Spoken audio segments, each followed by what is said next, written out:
নমস্কাৰ। পোনপ্ৰথমে মই আপোনালোক সকলোকে এটাই কথা কৈছোঁ যে ফেচবুক লাইভত আহিছোঁ যদিও প্ৰথমতে আপোনালোকে মোক চেক কৰি দিবচোন, কোনোবা অনলাইনত আছে যদি। চাউণ্ড ক্লিয়াৰ আছে নাই প্ৰথমতে এইটো চাই দিব।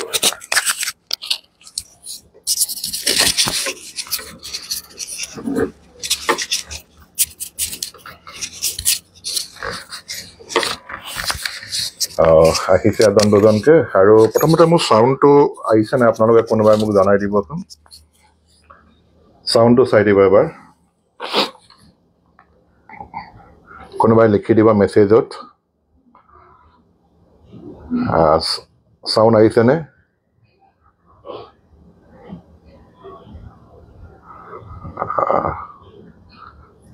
একবাৰ কমেণ্টত লিখি দিবচোন চাউণ্ড আহিছে যদি।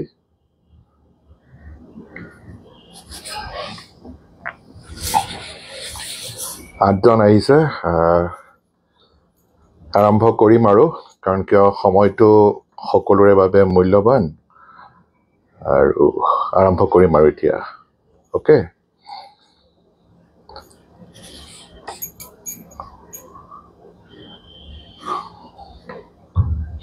নজন, ভাল লাগিছে। ব্ৰিং ডেম কেমেৰা নজমুলকৰ লগত লৈ আহিছোঁ। অ'কে, হৈছে আমাৰ অসম ভৱনৰে।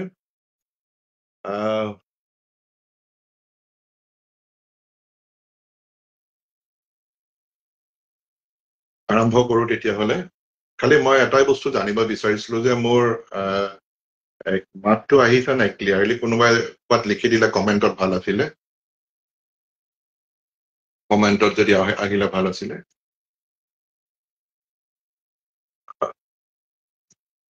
11জন আহিছে আৰু আৰম্ভ কৰিম। নমস্কাৰ। মই মায়ানগৰী মুম্বাইৰ পৰা ত্ৰিনয়ন সন্দিকৈয়ে আপোনালোক সকলোকে শুভ সন্ধিয়া জনাইছো।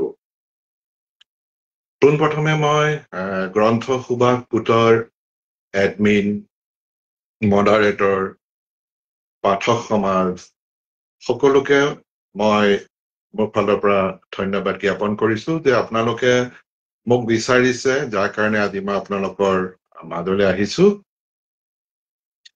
আজি যদিও আপোনালোকে মাতিছে, মই দুখন কিতাপ লিখিছো যদি কেতিয়াও নিজকে এজন লেখক বুলি নাভাবো। আৰু সদায় সংগীতৰ লগতেই জড়িত হৈ আছিলো।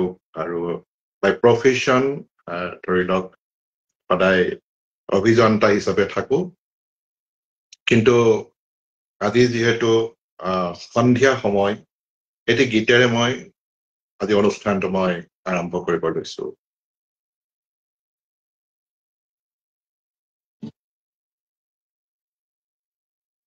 গধূলি আহিল তৰা জিলিকিল এধানি নিয়ৰ, গধূলি গোপালে উজলি উঠিল, উজলি উঠিল জোনৰে পানচৈ ঘাটতে চাপিল, চিকুনে চেনেহ তোমাৰে কাষলে মনটি উৰিল, মনটি উৰিল। গধূলি আহিল তৰা জিলিকিল এধানি নিয়ৰ, গধূলি গোপালে উজলি উঠিল, উজলি উঠিল জোনৰে পানচৈ ঘাটতে চাপিল, চিকুনে চেনেহ তোমাৰে কাষলে মনটি উৰিল, মনটি উৰিল। যিহেতু গীতৰ অনুষ্ঠান নহয়, আৰম্ভ কৰিলো। আৰু মই ইয়াতে হেৰিবোৰ কিয় দেখা নাই আপোনালোকৰ এই চবকে দেখা নাই কিন্তু মই মেছেজবোৰ তথাপিও মই আৰম্ভ কৰিছো এইটো কাৰণে যে আজি বহুতে মোক সোধে যে আপুনি কিয় যে গীত লৈ সংগীত লৈ কি আহিছে remove change over viewer block pictures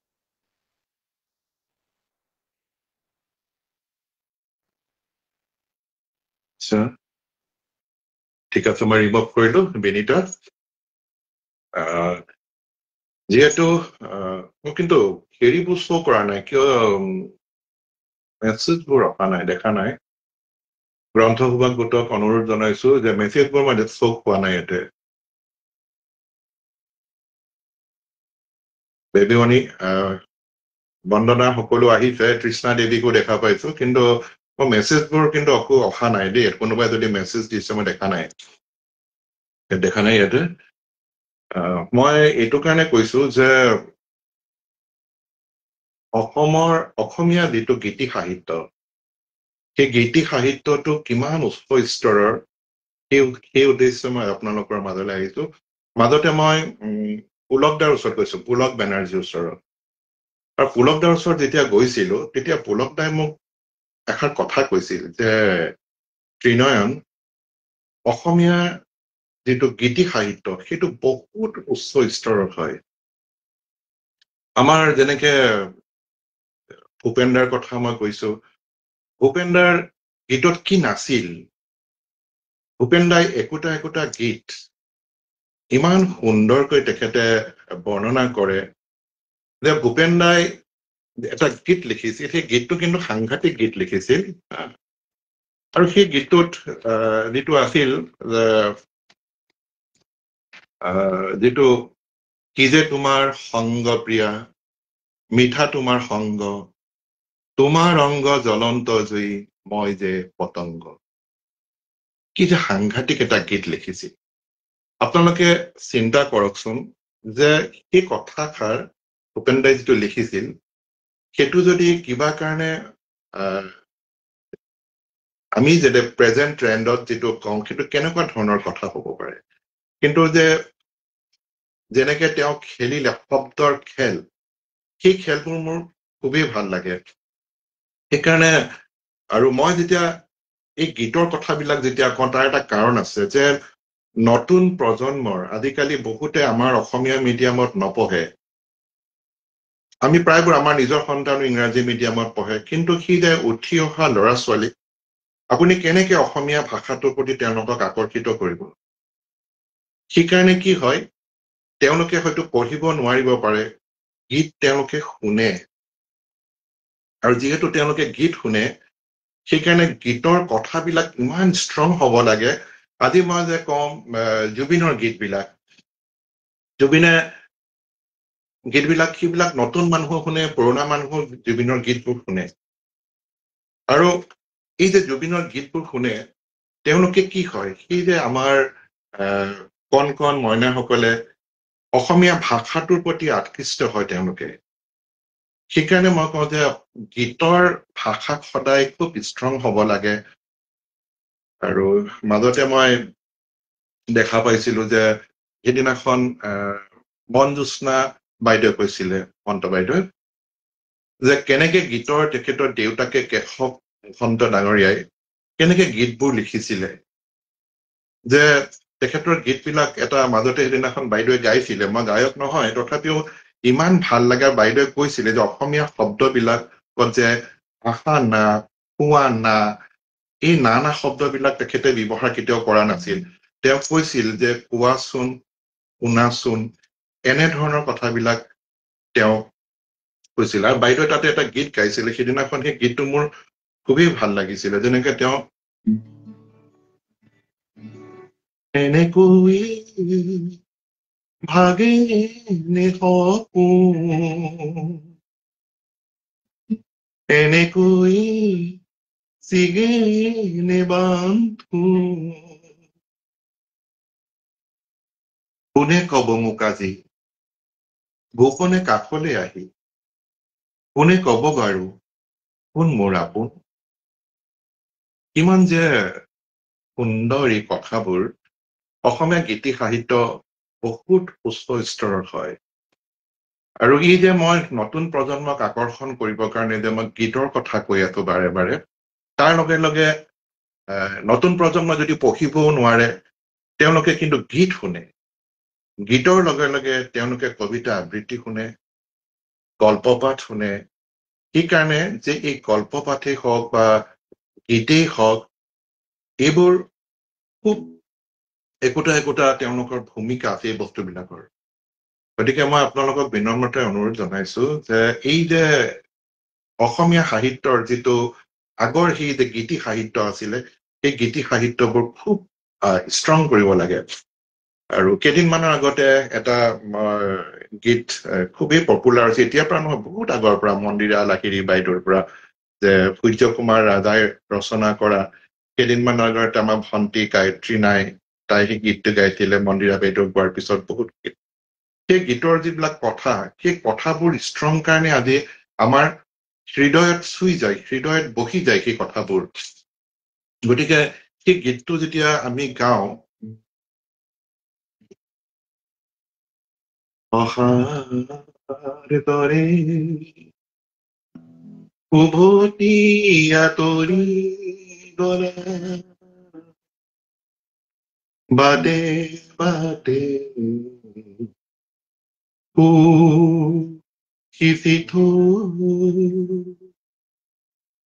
ৰ'দৰ তাপত মৰহি শুকালে, তোমাৰ কথা কি আছে কৈ। কিমান ভাল লগা এই শব্দই আমাক সদায় চুই যায়। এতিয়া কেইদিনমানৰ আগতে মোক সুধিছে যে এগৰাকী ব্যক্তিয়ে যে মই কি লিখো। মই লিখো অভিজ্ঞতা। আজি 4 বছৰ আগত মই সাহিত্যৰ লগত কোনো ক্ষেত্ৰতেই জড়িত নাছিলো, সংগীতৰ লগত থাকো। কিন্তু অসম ভৱনত অহাৰ পাছত নিজৰ যি মনৰ কথাবোৰ, সেই কথাবোৰ মই গ্ৰন্থসুবাস গোটত লিখি গলো। আৰু গ্ৰন্থসুবাস এনেকুৱা এটা সাহিত্য চৰ্চা কৰা গোট হয়, অসমৰ আটাইতকৈ জনপ্ৰিয় গোট। কিন্তু পাঠকৰ যিটো আদৰ, উৎসাহ, এইবোৰ পালে মানুহে বহুত ওপৰলৈকে যাব পাৰে। আৰু আপোনালোকে যিটো মোক উৎসাহ জগালে, আৰু সেই উৎসাহৰ ফলত মই এখন নহয়, মই 2খন কিতাপ লিখিলো। আৰু এটা বস্তু মই মন কৰিলো যে পাঠকে কি ভাল পায়। পাঠক বুলি নহয়, আমি প্ৰত্যেকেই ভাল পাওঁ, সেয়া হৈছে আমি কোনো ধৰণৰ কৃত্ৰিমতা থাকিব নালাগে। আৰু যদি কৃত্ৰিমতা নাথাকে, তেতিয়া সদায় সকলোৱে সেয়া গ্ৰহণ কৰে। মই আপোনালোকক এটা কথা কওঁ যে আমি যিমানেই বজাৰত গৈ আমি যেতিয়া হেৰি খাওঁ, ধুনীয়া ধুনীয়া কল্ড ড্ৰিংকছ খাওঁ, সেই কল্ড ড্ৰিংকছ বিলাক খোৱাৰ পিছত আমাৰ জানো পিয়াহ পলায়? নপলায়। আমি সেই পানীটো পিয়াহ খাব লাগিব, কাৰণ পানী যেতিয়ালৈকে আমি নাখাওঁ আমাৰ পিয়াহ নপলায়। কিয় নপলায়? কাৰণ পানীত একো মিক্স নাথাকে। ঠিক সেইকাৰণে যেতিয়া কৃত্ৰিমতা ক'ৰবাত যদি নাথাকে, তেতিয়া সেয়া সকলোৱে গ্ৰহণ কৰে। আৰু এটা কথা কওঁ মই, যে জীৱনত আপুনি কিবা বহুত জানিব লাগিব বুলি কোনো কথা নাই। এই যে মইতো একো জনা নাছিলো, মই লিখি গলো অসম ভৱনৰ কাহিনী, আপোনালোকে মোক মৰম কৰিলে, আদৰ দিলে, তেনেকে এখন মোৰ গ্ৰন্থ ওলাই গল। সেই যে অসম ভৱনত অহাৰ পাছত যিটো কথা মই শিকিলো, আৰু সেয়া হৈছে মানৱ সেৱা। আৰু মই ক'ব নোৱাৰাকে এদিন কাম কৰি গৈ আছিলো, অসম ভৱনত যেতিয়া আহিছিলো, সেই লাইট পানী নোহোৱাকে, কিমান কষ্টত অসম ভৱনটো যেতিয়া প্ৰাইভেটাইজেশ্যন কৰিব লৈছিলে, তেতিয়া আপোনালোকে দেখা পাইছিলে যে যথেষ্ট কষ্ট হ'ল। আৰু ঠিক সেইকাৰণে মই কওঁ যে কেতিয়াবা কিছুমান কাম কেৱল কৰি গৈ থাকিব লাগে। এই যে যাদৱ পায়েঙৰ কথা, যাদৱ পায়েং কিয় আজি ইমান বেছি তেখেতে সকলোৱে যে তেখেতক আদৰি ললে কাৰণ যাদৱ পায়েঙে কেতিয়াও জীৱনত একো আশা কৰা নাছিলে আৰু আশা নকৰাৰ কাৰণে তেওঁ এজোপা গছ ৰুই গৈ আছিলে তেখেতৰ কোনো ধৰণৰ এগ্ৰিকালচাৰ বা তেওঁৰ কোনো ডক্টৰেট ডিগ্ৰী নাছিলে কিন্তু আজি যাদৱ পায়েঙক আমি কোনে চিনি নাপাওঁ সকলোৱে আমি যাদৱ পায়েঙক চিনি পাওঁ এই যে কথাবোৰ মই আপোনালোকৰ মাজত গৈ আছো আৰু কৈ যোৱাৰ লগে লগে মোৰ এটা বস্তু কিন্তু ইয়াতে কাৰো হেৰিবিলাক মই দেখা নাই কোনবিলাক এই যে মেছেজ বিলাক একো দেখা নাই জাষ্ট মিনিমা দাস আছে নৱনীতা মেঘালী ঠাকুৰীয়া দীপামণি দত্ত সকলো ইয়াতে দেখা পাইছো কিন্তু কাৰো মেছেজ বিলাক মই শ্ব' কৰা নাই বুজি পোৱা নাই কিয় হৈছে এনেকুৱা তথাপিও মনৰ কথাবোৰ মই কৈ যাওঁ গীতি সাহিত্যৰ লগত কথাবিলাক যেতিয়া মই কৈ আছো মাজে মাজে নিজৰ কথাবিলাকো মই কৈ যাম দুলুমণি কলিতা ইজ ৱাটছিং দিছে মই কিন্তু কাৰোৰ মেছেজ বিলাক এক দেখা নাই কিন্তু মোৰ মাতটো নিশ্চয় হৈ আহি আছে আৰু কিবা কাৰণে যদি অহা নাই আপোনালোকে মোক জনাই দিব দেই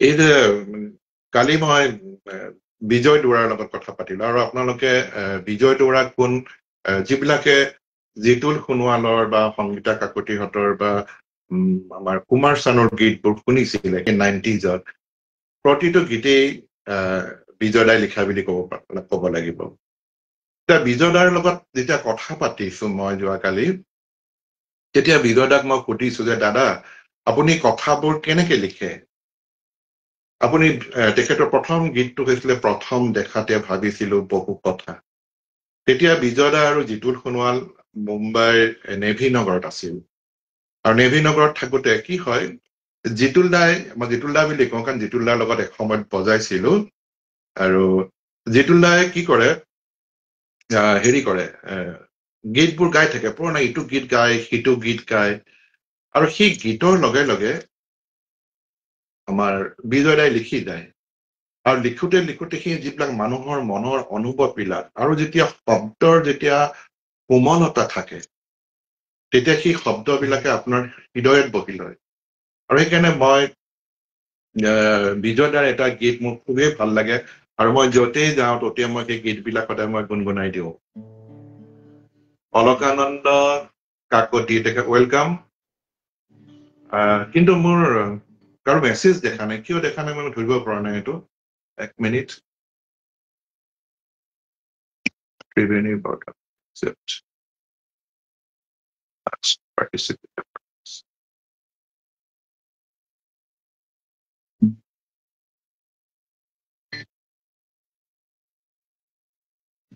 প্ৰশ্নবোৰ ক'তো একো দেখা নাই দেখোন এনিৱে বিজয়দা আপুনি হয়তো নিশ্চয় চাই আছে আৰু নাচালেও আপোনাৰ কাৰণে গীতটো মই গাই দিলো প্ৰথম দেখাতে ভাবিছিলো বহু কথা কম বুলি নহল কোৱা আজিও নহল কোৱা প্ৰথম দেখাতে ভাবিছিলো বহু কথা কম বুলি নহল কোৱা আজিও নহল কোৱা প্ৰথম দেখাতে ভাবিছিলো কথা কম বুলি নহল কোৱা আজিও নহল কোৱা যেতিয়া গীতি সাহিত্যৰ কথা কৈ থাকো বিজয়দাৰ লগত তেনেকে আৰু কথা হৈছিল বিজয়দাৰ কিছুমান গীত আছে সেই গীতবোৰ আজিও বহুত ভাল লাগে কালিও যেতিয়া বিজয়দাৰ লগত কথা পাতিছো যথেষ্ট গীত আছে বা বিজয়দাৰ আটাইতকৈ হিট যিটো গান সেই গানটো আছিল যদি কেতিয়াবা অকলে জিতুল দাই গাইছিলে সেই গানটো বহুত সুন্দৰকৈ গাইছিল পল্লৱী গোহাঁই বৰুৱা আপুনি আহিছে, কিন্তু মই মেছেজবোৰ দেখা নাই ইয়াতে। চন্দনা দাসকো দেখা পাইছো, কোন কোন আহিছে ইয়াতে। বিজয় দাইটি মই গীত গাইছো। জুন জলে তৰা জলে নিশা জলে বেদনাতে, জুন জলে তৰা জলে নিশা জলে বেদনাতে, জানো তুমি আহিবা ঘূৰি, তথাপিতো মনে নামানে বচনি, জানো তুমি আহিবা ঘূৰি, তথাপিতো মনে নেমানে বুজনি, জলে তৰা জলে কথা জলে বেদনাতে।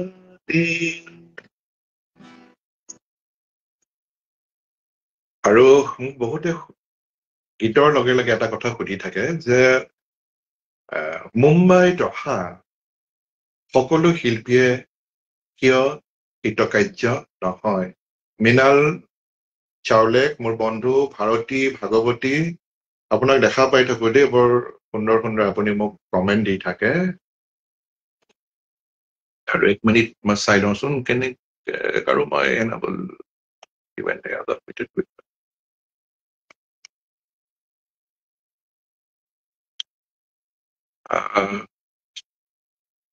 প্ৰশ্নবোৰ শ্ব' কৰা নাই কিয়, মই ধৰিব পৰা নাই ইয়াতে। কাৰো প্ৰশ্নই দেখা নাই দেখোন ইয়াতে। 18জন লাইভত আছে, এনি বাইদেউকো দেখা পাইছো। সেইকাৰণে মই নিজেই গৈ আছো, যিহেতু মই কাৰো প্ৰশ্নবিলাক শ্ব' কৰা নাই দেখোন ইয়াতে, মই স্ক্ৰীণত দেখা নাই।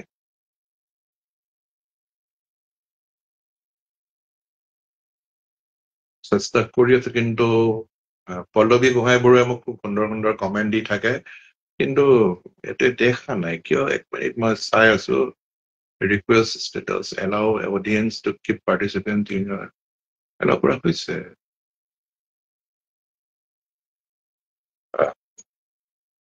আৰু বহুতে মোক সুধি আছে যে দেৱাশীষ শৰ্মাৰ লগত কাম কৰাৰ কি অভিজ্ঞতা। দেৱাশীষ দাক যেতিয়া অসম ভৱনত প্ৰথম লগ পালো, দেৱাশীষ শৰ্মাৰ যিটো নাম দেৱতাৰ আশীষ, সঁচাকে সেই ব্যক্তিজনে দেৱতাৰ আশীষ লৈ যেন অসম ভৱনলৈ আহিছিল। যেতিয়া ভাল ভাল মানুহৰ যেতিয়া আমি সংস্পৰ্শত আহো, তেতিয়া আপোনালোকে চাবচোন, আমি সদায় ভাল কথাই সদায় শিকা যায়। মই দেৱাশীষ শৰ্মা যদিও মোৰ ওপৰৰ বিষয়া, তথাপিও জ্যেষ্ঠ ভাতৃপ্ৰতিম বুলি তেখেতক মই দাদা বুলি সম্বোধন কৰো। অসম ভৱনত অহাৰ পাছত আমি দুইজনে লগ হৈ এই অসম ভৱনটো অসমৰ ৰাইজৰ হকে উৎসৰ্গা যেতিয়া কৰা হ'ল, দুইজনে কাম কৰিলো। আজি কৰ্কট ৰোগীসকলক যিদৰে সেৱা কৰা হ'ল, আৰু প্ৰথমতে আমি ভবাই নাছিলো যে কেনেকে আমি আৰম্ভ কৰি লৈ গৈ থাকিম, কিন্তু যেতিয়া আপোনাৰ মন আৰু আত্মা শুদ্ধ হব, তেতিয়া আপোনাক ভগৱানে লগ দিব। আৰু দেৱাশীষ শৰ্মা আৰু মই একেলগে, আৰু আমি শব্দটো নকওঁ, আমি এটা ক'ব লাগিব যে আমি এটা টিম ৱৰ্ক। আমাৰ লগত বহুত আছে, ধ্ৰুৱ শৰ্মা আছে, জয়স কুমাৰ আছে, মৃদুল হাজৰিকা আছে, আগতে ধ্ৰুৱ কলিতা আছিল, জয়ন্ত বৰ্মন আছিল, নজমুল আছে, সকলোৱে মিলি আমি কাম কৰি গৈ থাকো। আৰু দেৱাশীষ শৰ্মাৰ লগত থকাৰ কাৰণে এটা বস্তু মই দেখিলো যে তেখেত হৈছে এজন শিক্ষকৰ পুত্ৰ। জীৱনত এটাই বস্তু তেওঁ শিকিলে যে কেনেকে মানৱ সেৱা কৰিব লাগে। আৰু ইয়াৰ লগে লগে যেতিয়া আমি ভূপেন দাক লগ পালো, ভূপেন দাক লগ পোৱাৰ পিছত ভূপেন দাৰ সেই গীতটো যে মানুহে মানুহৰ বাবে, আৰু ভূপেন দাৰ লগত থকাৰ পিছত যেন আমি আৰু বেছি যেন মানুহৰ প্ৰতি যিটো কাম কৰাৰ হেঁপাহ, সেইটো আৰু বাঢ়ি গ'ল আমাৰ। দেৱাশীষ দাই এদিন মোক কৈছিল যে তেওঁ তেতিয়া মৰিগাঁৱৰ ডিচি হয়। আমাৰ কথা বহুতে জানিব বিচাৰে, সেইকাৰণে কথাবোৰ কৈ আছো, যদি এইবিলাক সাহিত্যৰ কথা নহয়, আৰু এইবোৰ কথাই মই লিখো। তেওঁ কৈছিলে যে মই এখন ৱাল ভাঙিব লাগে। ৱাল মানে কি, যে ডিচি ঘৰৰ ৱালখন ভাঙি দিব আপোনালোকে? আচল কথা ডিচি ঘৰৰ ৱাল নহয়। আমি সৰু থাকোঁতে দেখা পাইছিলো যে ডিচি কোৱাৰ্টাৰৰ সন্মুখেদি যেতিয়া আমি পাৰ হৈ গৈ থাকো, মঞ্জু বাইদেউ আহিছে, ৱেলকাম মঞ্জু বাইদেউ, তেতিয়া তাত কেইটামান প্ৰাণী, তাৰমানে মানুহে তাৰ ভিতৰত ঘূৰি ফুৰা দেখা যাওঁ। আমাৰ মনত এটা বহুত কৌতূহল থাকে যে সেই ডিচি বাংলাটোৰ ভিতৰত কোন থাকে, আৰু আজিকালি কমিশনাৰ বুলি কয়, জিলা আয়ুক্ত। তেতিয়া দেৱাশীষ শৰ্মাই কিছুমান কাম কৰিছিলে যে তেওঁ ডিচি কোৱাৰ্টাৰলৈ স্কুলৰ সৰু সৰু ল'ৰা ছোৱালীবোৰ লৈ আহে। কেতিয়াবা তাত তেওঁ কিছুমান নাটক পাতে। কিয় পাতে? যে সি এখন যে মানুহৰ মনত এটা যে বেৰিয়াৰ থাকে, সেই বেৰিয়াৰটো যাতে থাকিব নালাগে। আমি প্ৰথম কথা হ'ল যে আমি এজন চৰকাৰী অফিচাৰ, আমি মানুহক সেৱা কৰিবৰ কাৰণে আছো। আমাৰ মাজত যদি কিবা এটা যদি ব্যৱধান আহি যায় মাজত, তেতিয়াহ'লে আমি সেই ডাইৰেক্ট সেই মানুহজনৰ ওচৰত আমি কেতিয়াও গৈ নাপাওঁ। সি যে মানুহৰ বেৰিয়াৰটো ভাঙিবৰ কাৰণে তেখেতে এটা যিটো পদক্ষেপ ললে, আজিও মৰিগাঁওবাসী ৰাইজে সেয়া সদায় সোঁৱৰে। আৰু বৰ্তমান তেওঁ গৈ নগাঁৱতো গৈ পাইছে, আপোনালোকে দেখা পাইছে কিদৰে কাম কৰি আছে। আৰু ঠিক সেইদৰে অসম ভৱনত আমাক এটা টিম ৱৰ্কে আমাক কাম কৰিব শিকালে। বহুতে প্ৰশ্ন কৰে যে অসম ভৱনৰ পৰা কেনেকে অসমৰ ৰাইজে উপকৃত হ'ব পাৰে। আপোনালোকে এটা ফোন নম্বৰ নোট কৰক। কেতিয়াবা আপোনালোকে অসম ভৱনলৈ যদি আহে, অসম ভৱনৰ সেৱা গ্ৰহণ কৰিব বিচাৰে, তেতিয়াহ'লে 9987111471। আকৌ কৈছো 9987111471। এইটো নম্বৰত আপোনালোকে যোগাযোগ কৰিবে ধ্ৰুৱ শৰ্মাৰ নম্বৰ হয়। আৰু অসম ভৱনত আহিলে আপোনালোকৰ ডৰমিট্ৰি থকা মেলাৰ কাৰণে কোনো ধৰণৰ আপোনালোকে ভাড়া দিব নালাগে, ৰেণ্ট দিব নালাগে। আৰু কোঠালি ৰুম বিলাক আছে, তাৰ ভাড়াও যথেষ্ট কম। এখন বেডত 100 টকা, তাৰমানে ডাবুল বেডত ৰুমত আপোনালোকে 200 টকাত থাকিব পাৰিব। তাৰোপৰি অসম ভৱনৰ পৰা কি কয় টাটা হস্পিটেল অহা যোৱা কৰিবৰ কাৰণে আমাৰ বাছ সেৱা আছে, তাতো আপোনালোকে বিনামূল্যে যাব পাৰিব, সেয়াও আমাৰ সুবিধা আছে। ৰুমি শৰ্মা বাইদেউক দেখা পাইছো, আমাৰ ডিব্ৰুগড়ৰ পৰা আছে। বাইদেৱে আমাক পঢ়ুৱা বাইদেউ, মষ্ট ৱেলকাম। ফেচবুক লাইভত আপুনি আহিছে। যথেষ্ট ব্যস্ততাৰ মাজত আপোনালোকে সকলোৱে থাকে, কিন্তু তাৰ মাজতো এই সন্ধিয়া সময়ত আপোনালোকে আহিছে, মষ্ট ৱেলকাম। কিন্তু আটাইতকৈ ডাঙৰ কথা হৈছে যে মই কাৰো মেছেজবোৰ এতিয়া মোৰ শ্ব' হোৱা নাই। কিয় হোৱা নাই মই গম নাপাওঁ। অলকানন্দ কাকতিও আছে। আৰু এইকেইদিনতে মোক বহুতে সুধি আছে যে মোৰ নেক্সট প্ৰজেক্ট কি হ'ব। মই আপোনালোকক কৈছো যে মই ফেচবুকতো লিখিছিলো, মই এখন উপন্যাসৰ কাম হাতত দিছো। মানুহৰ জীৱনত কিছুমান অভিজ্ঞতা থাকে, আৰু মোৰ জীৱনতো হৈছে তেনেকুৱা। আৰু মই কেতিয়াও পঢ়া শুনা মই বেছি নকৰো। মই উপন্যাস যদি মই পঢ়িছো, জীৱনত এখনেই উপন্যাস পঢ়িছো, আৰু সেই উপন্যাস হৈছে ফণীন্দ্ৰ কুমাৰ দেৱচৌধুৰী ছাৰৰ অনুৰাধাৰ দেশ। আৰু জীৱনত যিবিলাক পোৱা নোপোৱাৰ বেদনা, পোৱা নোপোৱাৰ আক্ষেপ, সেইবিলাকে লৈ মই লিখিছো। এখন ৰোমান্টিক উপন্যাস হ'ব। আৰু কেইদিনমানৰ আগতে মই সন্দিকৈ ছোৱালী মহাবিদ্যালয়ত গৈছিলো, আৰু সেই বিদ্যালয় মানে মহাবিদ্যালয়খন মোৰ ইমানেই ভাল লাগে সেই কলেজীয়া দিনৰ পৰা। আৰু সেইখনো থাকিব মোৰ, আৰু মোৰ নায়িকাও তাৰেই হ'ব। আৰু সেইকাৰণে মই কৈছো এখন কিন্তু কেম্পাছ উপন্যাস নহয়, আপোনালোকক জনাই দিছো। বহুতে মোক কয় যে সন্দিকৈ ছোৱালী মহাবিদ্যালয়ৰ ওপৰত লিখিব গলে অকণমান যেন কিবা গাত DNA থাকিব লাগিব বুলি কয়। নাথাকিলেও নাই, কিন্তু মই সেই বিদ্যালয়খন মহাবিদ্যালয়খন মই বহুতেই লিখি আছো, এটা দুটা কৰি। আৰু যিহেতু ব্যস্ততাৰে ভৰা জীৱন, আৰু তাৰ মাজতেই লিখি যাব লাগিব।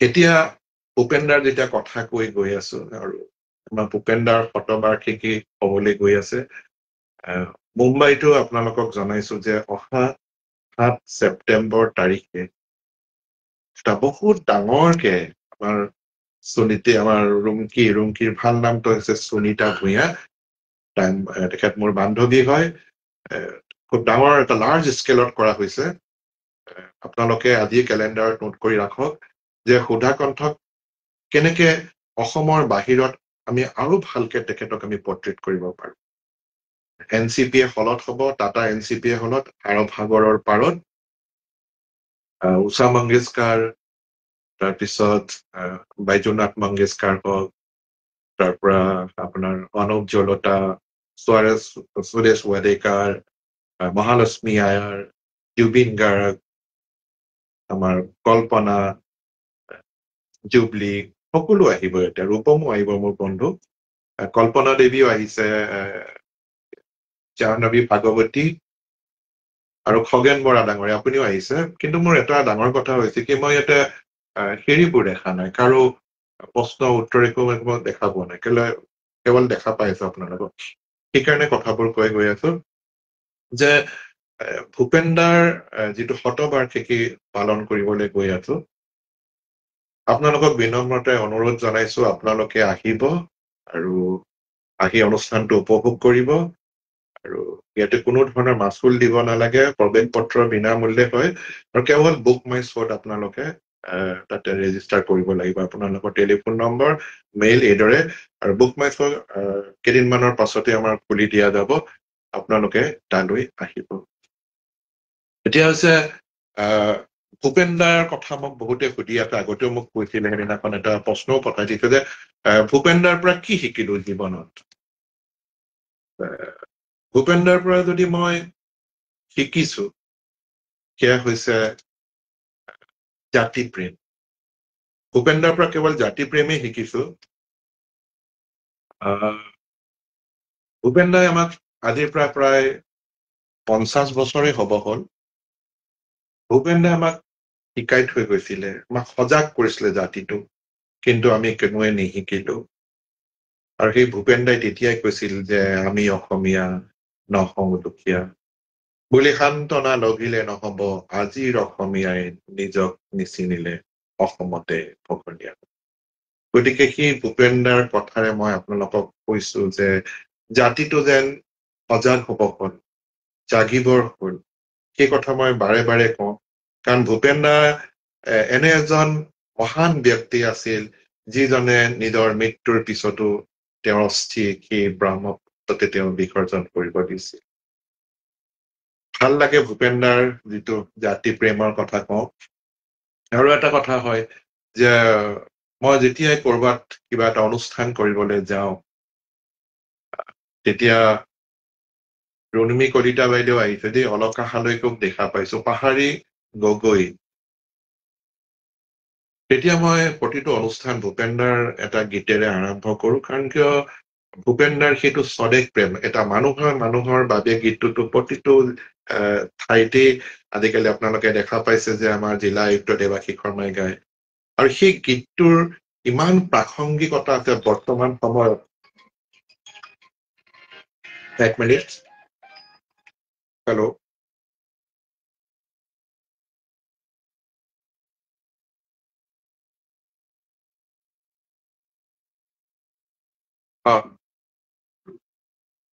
এক মিনিট আপ আৰু ডাউনটো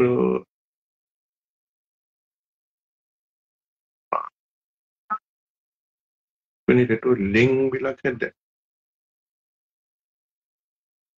এক মিনিট অহা নাই দেখোন এইটো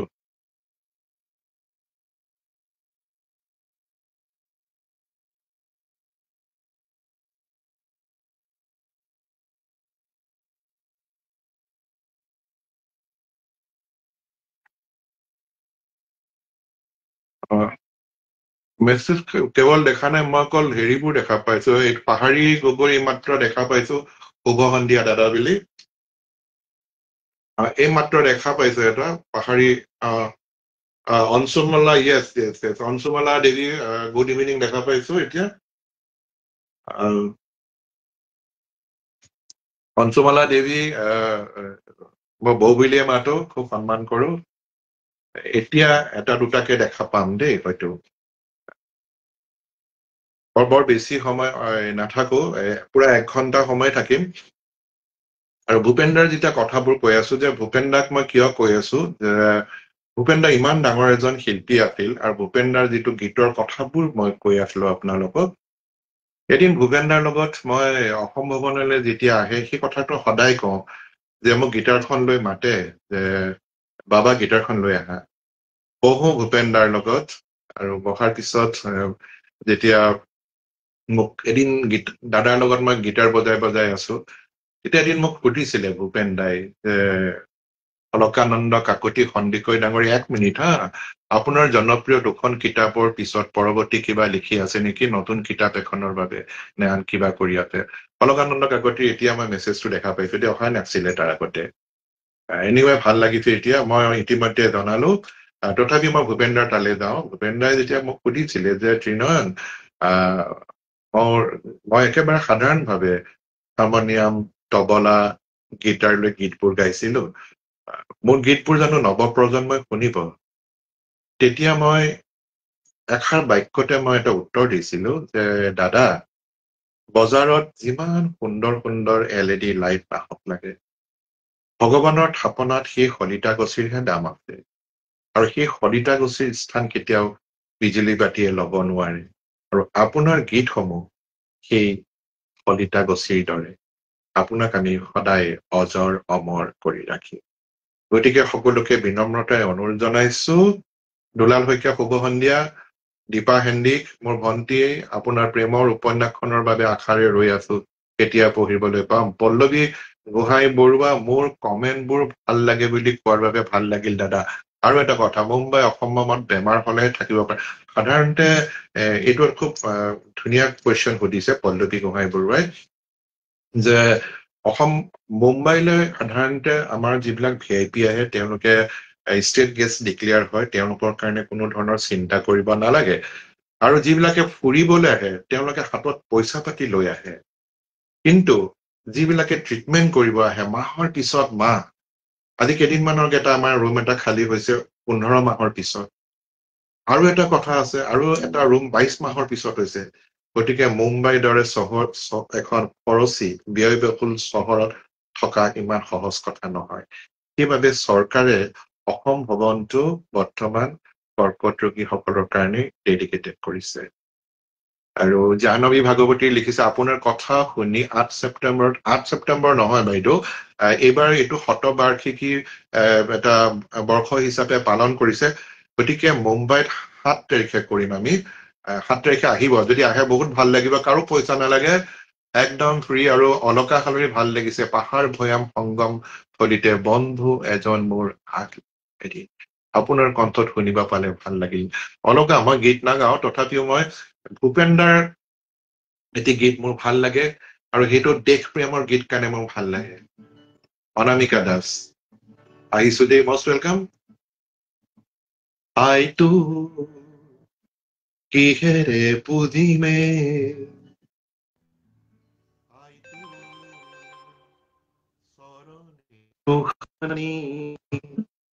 আয়ো কিহেৰে পুজিমে তো,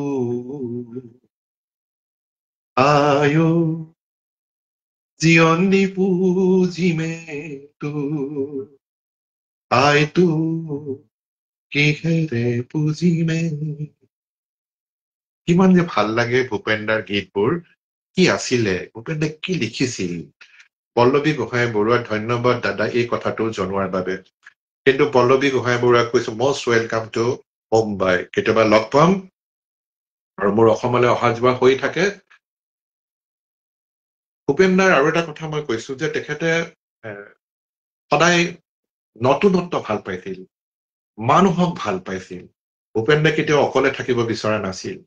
আৰু তেওঁ ইমান ভাল পাইছিলে যে অসমীয়া জাতিটোক, অসমীয়া খাদ্যাভ্যাস, এইবিলাক তেওঁ খুব সাংঘাতিক ধৰণে তেওঁ ভাল পাইছিলে। আৰু তেওঁৰ যেতিয়া কেতিয়াবা টেঙা আঞ্জাৰ জোল খাবলৈ মন যায়, আলু পিটিকা খাব মন যায়, তেতিয়া তেওঁ সদায় অসম ভৱনলৈ আহিছিল।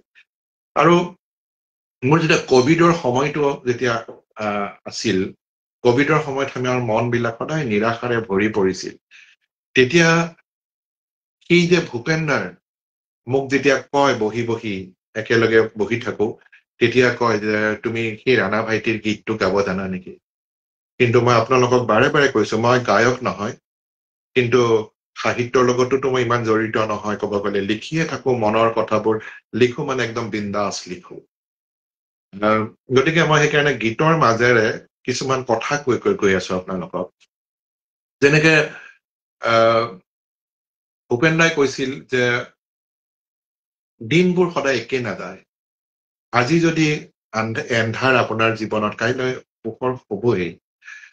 নাজৰানা আহমেদ, হাই মামা, বৰ মৰমৰ ভাগিন দেই তাই। এডভকেট তৃষ্ণা দেৱী, নমস্কাৰ, শুভ সন্ধিয়া জনাইছো। অলকা এইটো চাই আছে, অলকা গায়িকা হয়, অলকা ভুল চুল নধৰিবা দেই। আকৌ নতুন প্রভাত হব, কাল রাতি নাথাকিব নিউ নিউ করা হেসার সিয়া শিয়াল রাওয়া তুরিব। আকৌ নতুন প্রভাত হব, কাল রাতি নাথাকিব নিউ নিউ করা হেসার সিয়া শিয়াল রাওয়া তুরিব। আকৌ নতুন প্রভাত হব, কাল রাতি নাথাকিব অন্ধকাৰৰ ডাইনি ফুলৰ বক্ষৰে বিদাৰিব। নতুন প্ৰভাত হব, আকৌ নতুন প্ৰভাত হব। অলকাই বৰ ধুনীয়া ধুনীয়া কথা কৈ গৈ আছে। দাদা কথা কলেই দেখোন হাৰমনিয়াম তবলা লৈ দাদাই গীত গাইছিল, এনেকুৱা নালাগে। সুধাকণ্ঠৰ গীতবোৰ যে এনেকৈ অজৰ অমৰ হৈ থাকিব, ৰাইট? আৰু জীৱনত মই নিজকে বহুত মই নিজকে সৌভাগ্যৱান বুলি ভাবো, কাৰণ ভূপেন্দাৰ নিচিনা এজন ব্যক্তিক ইমান ওচৰৰ পৰা লগ পোৱাৰ সৌভাগ্য হল। আৰু আজি কেইদিনমানৰ আগতে অসমৰ এগৰাকী সুসন্তান পাৰবিন চুলতানা বাইদেউৰ 10 তাৰিখে উপজাতিত আছিল। মই পাৰবিন বাইদেউলৈ ফোন কৰিলো। বাইদেউৰ এতিয়া ৭৫ বছৰ বয়স হৈছে। এই ৭৫ বছৰ বয়সতো বাইদেউ কেনেকে নিজকে ইমান সুন্দৰ এটা কণ্ঠৰ অধিকাৰী কৰি ৰাখিব পাৰিছে। কি সুন্দৰকৈ গাইছে দাদা। Jonmoni Bora, Jonmoni, thank you very much. তেতিয়া বাইদেউ এটা কথা কৈছিল যে সদায় নিজৰ যিকোনো শিক্ষা, আমাৰ যদি উঠি অহা প্ৰজন্মৰ হওক বা আমাৰ নিজৰে হওক, প্ৰথম শিক্ষা আমি সদায় ঘৰত পাওঁ। বাইদেউ যেতিয়া মুম্বাইলৈ আহিছিল, তেওঁ যিমান আদি পাঠ তেওঁ নগাঁৱত লৈছিল, গুৱাহাটীত লৈছিল, তেওঁ তাক নিজকে তেওঁ পৰিণত কৰি আহিছিল। তেওঁ ডাইৰেক্ট মুম্বাইলৈ উৰি অহা নাছিল। আৰু আজি ইমান বছৰ হৈ যোৱাৰ পাছতো বাইদেউৰ সেই গীতবিলাক আমাৰ মনত আছে। আৰু যিটো হিন্দী গীত গাইছিল, হামে তুমছে প্যাৰ কিতনা, সেই গীতৰ দ্বাৰাই বাইদেৱে ফিল্ম ফেয়াৰ এৱাৰ্ডো পাইছিল। গতিকে আমি এগৰাকী ভাল ক্লাছিকেল ছিংগাৰ অসমত জন্ম দিব পৰা নাই এতিয়াও। কিয় পৰা নাই? আপোনালোকক বিনম্ৰতাৰে অনুৰোধ জনাইছো, উঠি অহা প্ৰজন্মৰ ল'ৰা ছোৱালীবিলাক আছে, সৰু সৰু কণ কণ মই নাভাবোঁ, তেওঁলোকক ৰিয়েলিটি শ্ব'তকে তেওঁলোকক কোনোবা এজন ভাল গুৰুৰ ওচৰত গৈ তেওঁলোকক পাঠদান, যিটো মানে শিক্ষা লবলৈ তেওঁলোকক আপোনালোকে শিকিব লাগিব। প্ৰথম আপুনি যদি নিশিকে, তেতিয়াহলে বাইদেউৰ দৰে এগৰাকী শিল্পী হোৱা খুব কঠিন। আৰু খুব সস্তীয়া জনপ্ৰিয়তাৰ পিছত দৌৰিব নালাগে আপুনি যেতিয়া কাম কৰি গৈ থাকিব কাম কৰি গৈ থাকিলে এদিন আপোনাক সময়ে স্বীকৃতি দিব যেনেকে যাদৱ পায়েঙক কোনে চিনি পাইছিল সেই মানুহজনে ৰাতিপুৱা উঠি যায় তেওঁ কেৱল একোটা পুলি ৰৈ গৈছিল সময়ে কব আৰু মোক এতিয়া অসম ভৱনত মই নিজৰ এটা উদাহৰণ দিওঁ অসম ভৱনত 2001 পৰা আজি 2025 প্ৰায় 24টা বছৰ হৈ গ'ল মোৰ ইয়াত অসম ভৱনত থকা যিবিলাক কৰ্কট ৰোগী তেওঁলোকে 7 মাহ 8 মাহ 9 মাহ বছৰ ধৰি থাকে কিন্তু মোক দেখাই নাপায় বহুতে কাৰণ কিয় মই ঘূৰি নকৰো আৰু এই যে অসম ভৱনটো আদিতে ইমান কষ্ট কৰা হ'ল কিমান এটা সংগ্ৰামৰ মাজেদি লাইট পানী নোহোৱাকে সেই যে মোৰ যিখিনি কষ্ট বা ত্যাগ যেতিয়া কৰিছিলো কিবা জীৱনত কেতিয়াবা পাম বুলি মই একো আশা কৰা নাছিলো তথাপি প্ৰণৱ কুমাৰ শৰ্মা দাদাৰ তুমি বহুমুখী প্ৰতিভাৰ বাবে আমি গৌৰৱান্বিত হৈছো ত্ৰিনয়ন অলকাই ঠিকেই কৈছে তোমাৰচোন কতোৱেই ভুল দেখা নাপা এই প্ৰণৱ দাৰ লিখা মোৰ বৰ ভাল লাগে সাংঘাতিক ডেঞ্জাৰ লিখে দেই মই দাদাক কওঁ মানে দাদাৰ ষ্টাইলটো কাৰো লগত নিমিলে আৰু বিশেষকে যেতিয়া শ্বিলঙৰ কথা কয় মোক এখন বেলেগ দুনিয়ালৈ দাদাই উৰাই লৈ যায় আৰু কুমাৰ কিশোৰৰ ইমান এজন সুযোগ্য সন্তান তেখেতৰ গোটেই পৰিয়ালটোৱে লিখে ভাল লাগে এই যে মই কৈ আছো যে মই যেতিয়া লাইট পানী নোহোৱাকে যে মাহৰ পিছত মাহ কষ্ট কৰিলো মোৰ পৰিবাৰো কৰিলে গোটেই পৰিয়ালটোৱে আমি কৰিলো কিন্তু সেই সময়ত কেতিয়াও ভবা নাছিলো যে মই এদিন এখন গ্ৰন্থ লিখিম অসম ভৱন মুম্বাই আৰু মই আৰু সেই গ্ৰন্থখনৰ দ্বাৰাই আপোনালোকৰ দৰে ইমান ভাল ভাল ব্যক্তিৰ লগত পৰিচয় হম বুলি মই কেতিয়াও ভবা নাছিলো আৰু সেই সময়ে স্বীকৃতি দিছে কিন্তু মনৰ যিবিলাক কথা সেইবিলাক একদম খোল্লা একদম বিন্দাস লিখিছো কোনো ধৰণৰ লোভ ঠাক নাই আৰু আপোনালোকক মই আজিও কৈছো ত্ৰিনয়ন সন্দিকৈক আপোনালোকে য'তেই বিচাৰে ত'তেই পাব মই একদম খুব সুলভ হয় কিন্তু সস্তীয়া নহয় সেইকাৰণে আপোনালোকে অসমত যেতিয়া যাওঁ আপোনালোকক লগ কৰো যাক যেনেকে পাৰো আৰু মুম্বাইলৈ আহিলেও আপোনালোকে আহিব আৰু বেছি সময় নাই আৰু 10 মিনিট ল'ম কাৰণ কিয় মই 8টালৈকে এঘন্টা থাকিম বুলিয়ে কৈছিলো মই যেতিয়া এইকেইদিন যেতিয়া লিখি আছো মই যিখন মই উপন্যাস লিখিছো উপন্যাস লিখি যাওঁতে আপোনালোকক এটা খুব সুন্দৰ কথা কওঁ মোৰ কথাবিলাক বিৰাট মানে একদম চিধা চিধি কোনো ধৰণৰ কিবা প্ৰলেপ লগাব লাগে সেইটো দেখোন মই নাজানো এক মিনিট মৃণাল কুমাৰ মিশ্ৰই কৈছে যে মণিকোট প্ৰকাশনৰ গুৰুত্বপূৰ্ণ লেখকগৰাকীকে আমাৰ আন্তৰিক অভিনন্দন আৰু শুভকামনা জনাইছো মৃণাল মিশ্ৰ আৰু অংশুমালা দেৱী একেলগে আছে দুইজন হাজবেণ্ড এণ্ড ৱাইফ মোক চিনি নোপোৱাকৈ মই কোন নজনাকৈ মোৰ দৰে এজন লেখকক এখন কিতাপ বিনামূল্যে তেওঁলোকে প্ৰকাশ কৰি দিলে তাৰ কাৰণে মই মণিকোট প্ৰকাশনৰ দুইজন স্বত্বাধিকাৰীক বহুতো হোম মিনিষ্টাৰ বহু চেলুট আপোনালোকক বহুত ধন্যবাদ মই তথাপিও মোৰ অডিয়েন্সক দেখাই দিওঁ মই যে এইখন অসম ভৱন মুম্বাই আৰু মই মণিকোট প্ৰকাশনে প্ৰকাশ কৰিছিলে আৰু দ্বিতীয়খন হৈছে যি কম বিন্দাস কম আৰু এইবিলাকে মানুহৰ পৰিচয় দুলুমণি কলিতাই লিখিছে আপুনি মোৰ প্ৰিয় সেইবাবে যে আপুনি আপোনাৰ মাতৃৰ প্ৰতি উচিত সন্মান দিয়ে মাকৰ দায়িত্ব পালন কৰা সকলো পুত্ৰ মোৰ বাবে বিশেষ এই হাঁহি গানটো শুনিব বিচাৰো ডেফিনেটলি কল্পনা ভাগৱতীৰো এটা দেখা পাইছিলো ক'ত কয় বাৰু পটককে দেখা পাইছিলো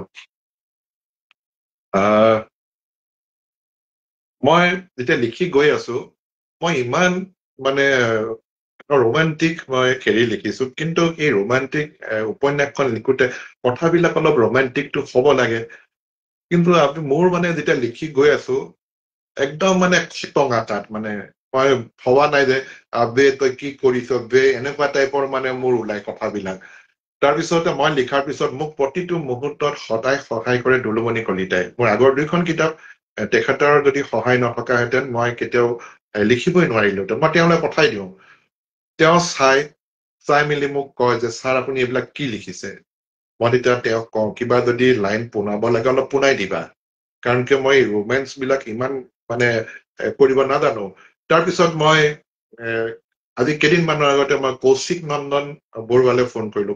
কৌশিক ভাইটি ইমান ধুনীয়া ধুনীয়া লিখিছে নিজৰ হেৰিবোৰ, কি কয় নিৰিবিলি, তাৰপিছত ৰাধা লিখিলে অলপ দিনৰ আগতে, সৰা ফুল লিখিলে, ইমান মৰম লগা কথাবোৰ।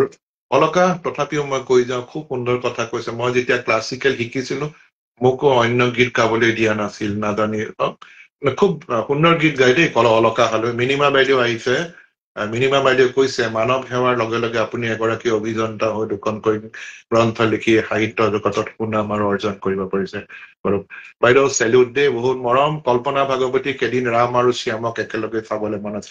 ডেফিনেটলি আমাৰ খগেন মহন্ত সেই ভুল নকৰিব দেই, এই মৰিগাঁৱৰ একদম মোৰ নিজৰ খুব ভাল বন্ধু, ময়ো আছো, উপন্যাসখনৰ বাবে ৰৈ আছে। মই এই কি কয় কৌশিকক কলো যে কৌশিক তুমি ইমান ধুনীয়াকে কথাবোৰ কেনেকে লিখা, তোমাৰ কথাবোৰ দেখোন বিৰাট আলফুলীয়া।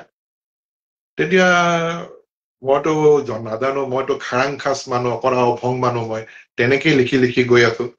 তেতিয়া মোক এটা বৰ ধুনীয়া কথা ক'লে যে দাদা, এই আমিৰ খান বা এই শ্বাহৰুখ খানটো তেওঁলোক চকলেট হিৰো হয়, যে তেওঁলোকে প্ৰেম কৰে ঠিকে আছে, কিন্তু অজয় দেৱগন দবংগৰ নিচিনা হয়, অজয় দেৱগনৰতো চিনেমা চলে। গতিকে আপুনি নিজৰ ষ্টাইলত লিখক, বিন্দাছ লিখক।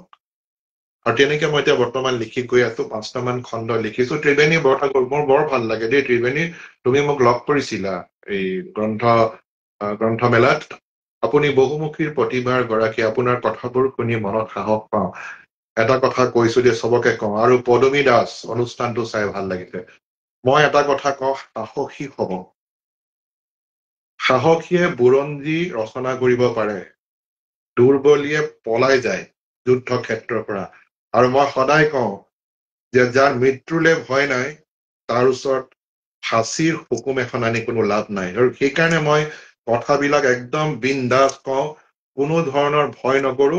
আৰু অসম ভৱনত থাকি যোৱা 20টা বছৰত কৰ্কট ৰোগীসকলৰ সেৱা কৰি মই এটাই গম পাইছো যে মানুহৰ জীৱনটো খুব খন্তেকীয়া, কোনো ধৰণৰ কাৰসাজি কৰি একো লাভ নাই। মানুহৰ প্ৰতি কোনো ধৰণৰ মনত বেয়া ভাৱ ৰাখিব নালাগে। আপুনি যদি ভাল হৈ থাকে, কি লৈ যাম, একো নিব নোৱাৰো। আৰু সেইকাৰণে জীৱনৰ প্ৰকৃত সত্যটো প্ৰতিটো মুহূৰ্তত দেখা পাওঁ কাৰণে সদায় ভাল কাম কৰিব চেষ্টা কৰো। আৰু যদি জীয়াই থাকো ভালকে জাতিটোৰ কাৰণে কৰিম, আৰু 100% কৰিম। আজি আপোনালোকক অন কেমেৰা কৈছো। আৰু এটা বৰ ধুনীয়া কথা লিখিছে মোক, যে পিছে আপোনাৰ সন্দিকৈ কলেজৰ ভিতৰত যোৱা হলনে? হিন্দীত লিখা আছে সুনবিজ তোত্তৰ দাস। আচ্ছা, মই গলো দেই, যোৱাবাৰ অসমলৈ যাওঁতে সন্দিকৈ কলেজত গলো, আৰু বৰ ভাল লাগিল। মোৰ বান্ধৱীও আছে তাতে, গীতাঞ্জলি, তাইক লগ পালো, আৰু গোটেই মোৰ কলেজখন দেখালে। আৰু তাতে যোৱা পিছত মই প্ৰিন্সিপাল ছাৰৰ লগতো কথা পাতিলো, চিনাকিয়ে ওলালে। তেওঁৰ ভণ্টি আছে, মধুচন্দ্ৰা আছে। তাৰপিছত পৰী শিলৈধাৰী, সদায় শুনি থাকো মানুহগৰাকীৰ কথা, যে তেওঁ ইমান ভাল লিখে।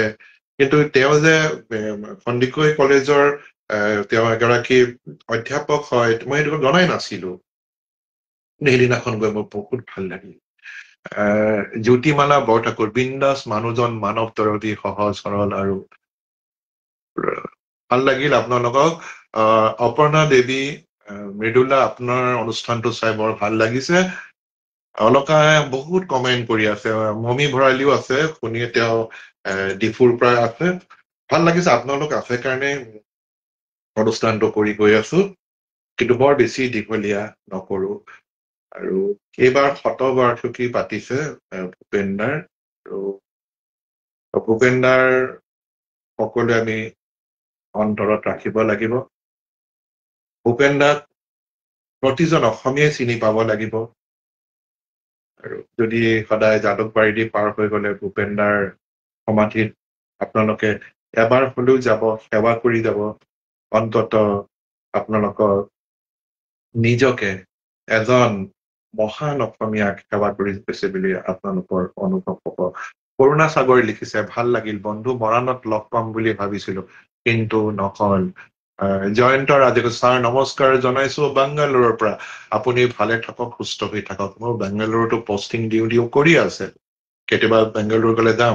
ভাৰতী গগৈ বৰুৱা, অভিনন্দনৰ শুভেচ্ছা জনালো, অনুষ্ঠান চাই আছো। ভাৰতী গগৈ বৰুৱা মোৰ খুৰীদেউ হয়, ধেমাজিত থাকে। কিন্তু আপোনালোকে যে এইদৰে অনুষ্ঠানটো চাই আছে, মোক কথা কবলৈ সুবিধা দিলে, কি কৰিম। 1 ঘণ্টা হবই হ'ল, অকণমান গীতেৰে মই আজি অনুষ্ঠানটো মই সামৰণি মাৰিম। আৰু কথা কলেতো বহুত কথা কবলৈ মন যায়, আপোনালোকৰ মাজতে থাকিব মন যায়। আৰু আপোনালোকে কেৱল আশীৰ্বাদ কৰিব, প্ৰতিজন মোৰ পাঠকে আপোনালোকৰ শুভেচ্ছা আৰু আপোনালোকৰ আশীৰ্বাদ লাগে, তেতিয়া হয়তো মই লিখিব পাৰিম। জীৱনত কেতিয়াও মই এজন উপন্যাস লিখিম বুলি মই ভবা নাছিলো। আৰু এটা কথা আপোনালোকক গেৰাণ্টি দি কৈছো, যদিও সেইখন উপন্যাস যদি নহয়, হাতী, ঘোঁৰা, বাঘ, ভালুক কিবা এটা হবই কিন্তু। আৰু আপোনালোকৰ মৰম পালে হ'ব। আৰু মই অলকানন্দ কাকতিয়ে সুধিছে যে এইবাৰ প্ৰকাশ পাবনে, সেইটো কিন্তু মই কব নোৱাৰো দেই, লিখি গৈয়ে আছো। কবিতাৰে সোঁৱৰিম এটা শেষ গান শেষ হল। এইবিলাক বৰ ভাল লগা হেৰি দেই। তাৰপৰা নীৰজ শইকীয়াই কৈছে, খন্তেকীয়া জীৱনৰ কম সময় কাৰণে মানুহক কৰি যোৱা সেৱাৰ বাবে আপোনাক ধন্যবাদ জনালো। মানুহক সেৱা কৰিব পৰাটো এটা সৌভাগ্য বুলি ক'ব লাগিব।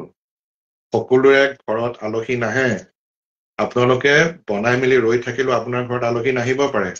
ঠিক তেনেকে মানুহৰ জীৱনত সকলোৱে মানৱ সেৱা কৰিবলৈ সুবিধা নাপায়। আৰু সেইকাৰণে মই ভাবো যে মই নিজকে বহুত সৌভাগ্যৱান বুলি ভাবো। আৰু ভূপেন্দাৰ দৰে ব্যক্তিক লগ পালো খুব ওচৰৰ পৰা। আৰু খুব কম সময়ৰ ভিতৰতে মই যেতিয়া মোৰ 2 বছৰত মোৰ 2খন গ্ৰন্থ মোৰ ওলাইছে, প্ৰকাশ পালে। আৰু এই 2 বছৰত মই অনুৰাধা শৰ্মা পূজাৰী বাইদেৱে হওক, বা কেইদিনমানৰ আগতে ৰীতা চৌধুৰী বাইদেউ আহি গল, মোৰ বন্ধু ময়ূৰ বৰাৰ কথা কৈছো, ফণীন্দ্ৰ কুমাৰ দেৱ চৌধুৰীৰ পৰা আৰম্ভ কৰি কত লোকৰ লগত মোৰ পৰিচয় হ'ল। আৰু মই ভাবো যে এটা সুন্দৰ পৰিৱেশৰ মাজত ভাল ভাল মানুহ পোৱাৰ মোৰ সৌভাগ্য হ'ল। উত্তম দাস মোৰ বন্ধু হয়, আজি লগ পালো। সুন্দৰ প্ৰকাশ, আপোনাৰ ত্ৰিনয়ন সদায় বিন্দাস হৈ থাকক, আপুনি আমাৰ লগত আছো। আৰু এইখিনিতে এটা কথা মই আপোনালোকক কৈলো, মোক বহুতে কয় যে আপুনি এনেকুৱা শব্দবোৰ কিয় লগাই দিয়ে, বিন্দাস। আচল কথা কি, এটা হৈছে প্ৰব্ৰজন। এখন দেশৰ পৰা আন এখন দেশলৈ মানুহ যাবই, তাক আপুনি ৰখাব নোৱাৰে। এতিয়া যুদ্ধ হৈ আছে ন গোটেই পৃথিৱীত, এখন দেশৰ পৰা মানুহ ইখন দেশলৈ যায়। 71 চনৰ যেতিয়া ভাৰত পাকিস্তানৰ যুদ্ধ হৈছিল, বাংলাদেশ সৃষ্টিৰ সময়ত, তাৰ কিছু মানুহ গুচি আহিলে ইয়ালে। আপুনি মানুহ ৰখাব নোৱাৰে। ঠিক তেনেকৈ আপুনি পৰিৱৰ্তন কেতিয়াও ৰখাব নোৱাৰে। নতুন নতুন শব্দ আমাৰ মাজত আহি থাকিব। আজিৰ পৰা 50 বছৰৰ আগৰ আপুনি এখন ইংৰাজী আপুনি অভিধান চাব, ডিক্সনেৰী এখন, আৰু আজিৰ চাব, অতি কমেও 2 লাখ মান হয়তো নতুন শব্দ তাতে সংযোজন হৈছে। এনি বাইদেউ নমস্কাৰ দেই, ত্ৰিবেণী বৰা ভূঞা বাইদেউ নমস্কাৰ, বহুত আশীৰ্বাদ দিব আপোনালোকে। গতিকে আমি যেনেকে এই যে কলম, টুৱাত, মেজ, এইবিলাক শব্দ অসমীয়া নাছিল। আজি কিছুমান শব্দ অসমীয়া কৈ থাকিলেও নহয়। কিছুমান বস্তু যেনেকে ষ্টেট বেংক অফ ইণ্ডিয়া, আপুনি কি কব সেইটো, তেনেকুৱা কিছুমান থাকে। গতিকে মই মোৰ মনত যিটো ভাল লাগে সেইটো মই কওঁ। আৰু কেতিয়াবা মই যেতিয়া আপোনালোকক একদমতো খোল্লা কথা কওঁ, তেনেকে কেতিয়াবা কিছুমান সোমৰসটো অলপ মই লিখো যে টেম কেয়াৰ টনিক, তাৰমানে সেইটো খাই লোৱাৰ পিছত অকণমান গাত যেন সাহস আহে, সেইকাৰণে সেইটো টেম কেয়াৰ টনিক বুলি লিখো। আৰু সেইটো খোৱাৰ পিছত মই গোলাবী হৈ গলো বুলি লিখো। এই গোলাবী তোলাবী এনেকুৱা কোনো ধৰণৰ শব্দ নাই, কিন্তু ভাল লগা, কোনোবাই লিখে ৰঙীন হৈ গলো, কালাৰফুল হৈ গলো, মনৰ ভাৱবিলাক তেনেকে প্ৰকাশ কৰে। ঠিক তেনেকে মই মোৰ মনৰ ভাৱ মই প্ৰকাশ কৰো যে মই টেম কেয়াৰ টনিকটো লোৱাৰ পিছত মই গোলাবী হৈ গলো। আৰু এইবিলাক যদি মই পৰিৱৰ্তন কৰিবলৈ যাওঁ, তেতিয়াহ'লে মই এই ত্ৰিনয়ন সন্দিকৈ হৈ নাথাকিম। তেতিয়া মই কৃত্ৰিমতাৰ আশ্ৰয় ল'ব লাগিব। আৰু মই কৃত্ৰিমতাৰ আশ্ৰয় কেতিয়াও নলওঁ। মই যেনেকে আছো মই তেনেকৈ থাকিম। এতিয়া গীতেৰে অনুষ্ঠানটি সামৰণি মাৰিম। নিতালী কোঁৱৰ আহিছে, বহুত দেৰিকে আহিলে দেখোন নিতালী।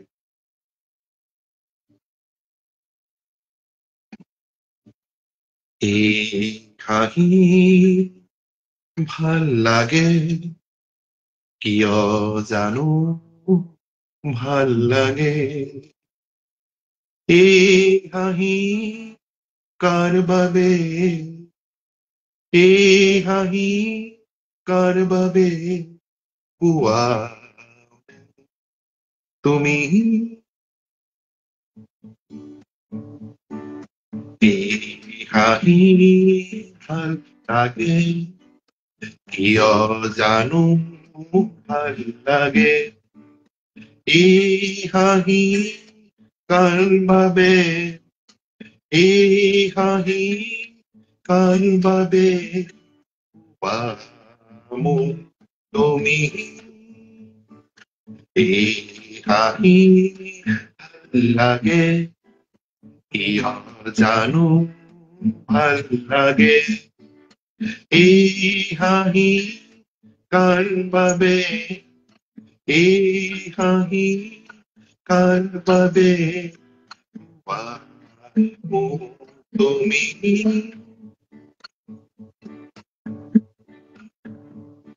গধূলি আহিল তৰা ধিলিকিল এধানি নিয়ৰ, গধূলি গোপালে উজলি উঠিল সোণৰে পাণ চুল হাততে চাপিল। কোনে তেনে তোমাৰ কাষলে মন দিল, মন দিল। কেতিয়াবা বেজাৰতে টোপনি নাহিলে মোৰ, সপানতে যোৱা বুঢ়া, কপালতে যোৱা বুঢ়া। কেতিয়াবা বেজাৰতে টোপনি নাহিলে মোৰ, কপালতে যোৱা বুঢ়া।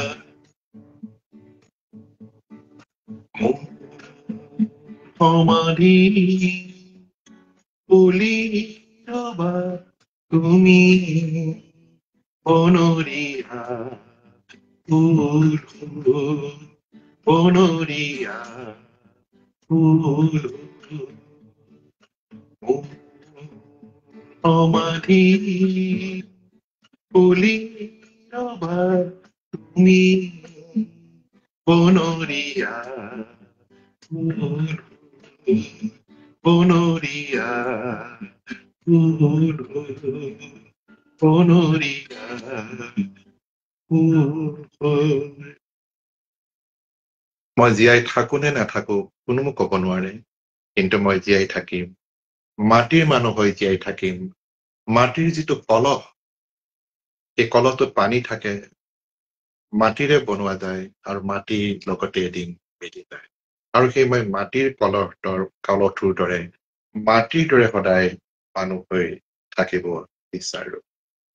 কি কম, সম্পূৰ্ণ 1 ঘণ্টা 5 মিনিট, 5 মিনিট সময় বেছি ললো। বেবীমণি হাজৰিকা, মোৰ বৰ মৰমৰ ভণ্টি। বেবীমণি হৈছে এই গ্ৰন্থ সুবাস গোষ্ঠীৰ তেওঁ মডাৰেটৰ, আৰু ভাল লাগিছে। অলকা হালৈ বহুত দেৰি আজি মোক চালে। অলকা, মোৰ ভুল ভ্ৰান্তি নধৰিবা দেই একো। ডক্টৰ মামণি বৰুৱা, মই আপোনালোকৰ পৰা বিদায় মাগিম। আৰু বাৰে বাৰে কৈছো, মই যিহেতু সাহিত্যৰ কথা নাজানো, সেইকাৰণে মই ইমান ডাঙৰ ডাঙৰ কথা কবও নাজানো সাহিত্যৰ সংক্ৰান্তত।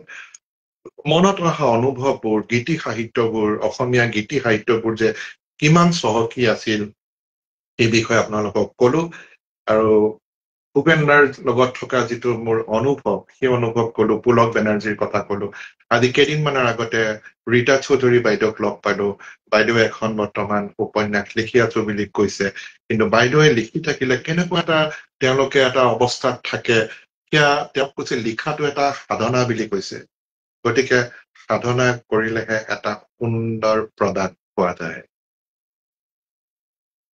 বহু সময় দিলে আপোনালোকে মোক চালে, আৰু শেষত কম, আপোনালোকে য'তে আছে সুৰক্ষিত থাকক।